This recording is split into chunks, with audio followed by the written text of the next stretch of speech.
Tonight, we are hearing from a brave young girl who says that her ex-boyfriend assaulted her and set her on fire last night inside of her bedroom, all in an attempt to kill her. Police say this is their suspect, 18-year-old Adam David Shigwata. He ran off after the attack, and investigators are now working to track him down tonight. 24-Hour News 8's Heather Walker talked with that young victim today from the teen's hospital bed, and Heather joins us live tonight with her message. Brian, she told me for years she's been trying to hide from her story, keep it away from people, but today she said enough is enough. She decided to speak out in hopes that what happened to her won't happen to another girl. Domestic violence is a really big issue, and a lot of people don't understand it, especially teenage girls. 17-year-old Sophia Putney Wilcox spoke to us from her hospital bed in a discreet location. Sharing my story can kind of help other people share theirs maybe and get the help that they really need. Last night at her mother's Kalamazoo home, her ex-boyfriend Adam Shigwata broke in and hid in her room. And he popped out under a blanket, and he had a knife.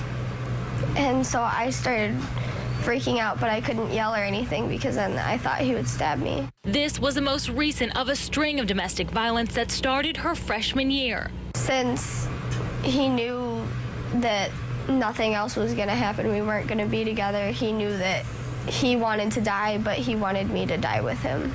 Thanks to her brother barging in with a baseball bat, she's alive today. Sophia has been trying to get away from her ex-boyfriend since February of last year, even moving to escape. The family pressed charges for a similar incident last year. Do you think that there should be any changes to the legal system to help protect people in your situation? I think domestic violence should be more known, especially to teenage girls, because they don't get it. But I also think that mental health issues should be improved a lot too, because even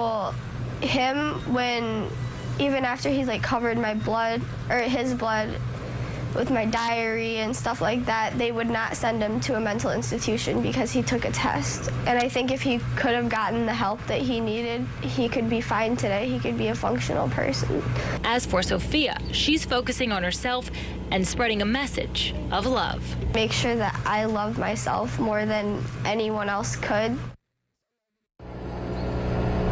Tonight, police are looking for her ex-boyfriend, who they say is the suspect. Here's his picture once again. If you have seen him or have any information about his whereabouts, you are asked to call police. Such a terrible, terrible story, and such a brave young girl who is going through so much. We wish the best for her recovery. Live in Kalamazoo, Heather Walker, 24-Hour News 8.